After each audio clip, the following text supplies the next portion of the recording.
You're watching GearWire.com. I'm Owen O'Malley, and we are here at the Pitchfork Music Festival 2010 with Josiah Wolf from Y. Thanks for joining us. Thank you. So, how was your guys' set today? You played early in the day, right? We did, midday, 5:45. It was a good set. Not the greatest set we've ever done, but it was a good set. Was the blazing heat to have something to do with that?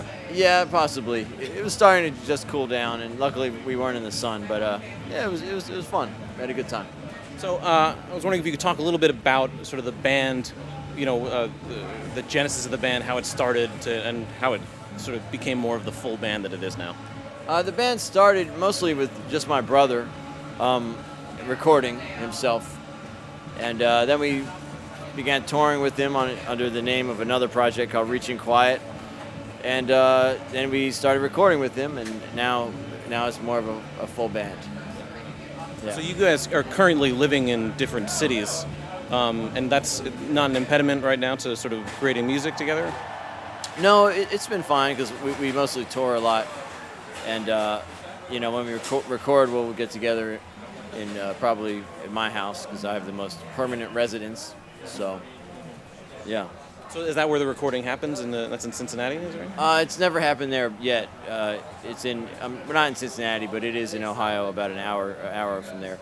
The last two records we recorded in Minneapolis. Oh, really? Okay. Yeah. What studio up there? It's called Third Ear. It's actually not there anymore. They tore the building down. Oh, really? This guy Tom Herbers engineered it. He's still around, Okay. but not his studio. Yeah. So, do you have, at what point in that sort of, the band's evolution did your brother's Yoni? Yeah. Did he kind of like bring you guys in to perform his stuff? How did that kind of evolve, I guess?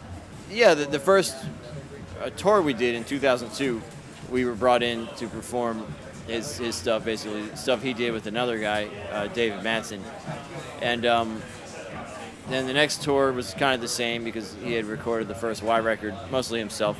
We helped a little bit. I recorded one bass line on there, but after that we started more working on the recordings with him.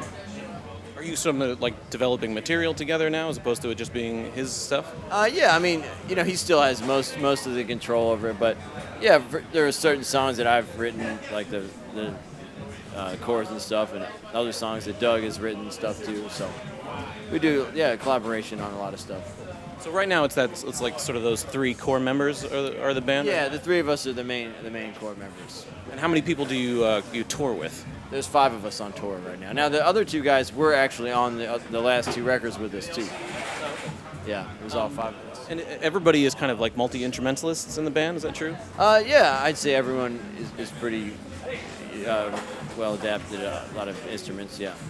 So how does the discussion of like the division of labor come out? Like how does one person end up playing a certain instrument on a certain song? We all have our main instrument, and that's what we generally play. I mean, I'm a drummer first. I play other stuff, but everyone has their main thing, so that's how we do it, basically. And are you like a recording enthusiast as well? I've become one more and more. My brother is definitely a big recording enthusiast, and I've really gotten more into that, from his influence, and not just that, but also just the idea of the permanence of recording, is pretty cool. Yeah. And I just recorded a record myself actually not too long ago, last year, and that just came out. So what's that called? It's called Jet Lag. Okay. Yeah, I recorded it in a little cottage in the woods, and I did all the instruments and all the engineering, and my brother mixed the record. Yeah. So what did you use to record it? Like, was it on Pro Tools or something? Like a mobile recording thing? I have a Tascam 388. It's like a 1/4-inch tape machine. And I run it into Pro Tools, so I'll maybe fill up 8 tracks on there, and then I'll dump it all to Pro Tools and then add stuff on top of that. Yeah. Does that become time-consuming? Yeah. Some of the songs I got lazy and just went right into Pro Tools. But I like the way the 8-track feels and sounds. I think it's a good way to start stuff. Is that a difficult machine to maintain? I know that like tape machines usually are kind of like they need a lot of tender care. Yeah, I had a guy do some work on it, and since then it's been okay. But probably have someone do work on it again at some point. Yeah, I don't do anything myself really. I clean the heads, that's about it. Did you find sort of like I guess learning that machine to be is like a big learning curve, or was it kind of easy to sort of get around it? It's a pretty easy machine. Yeah, it's not bad. Pro Tools is harder, I would say.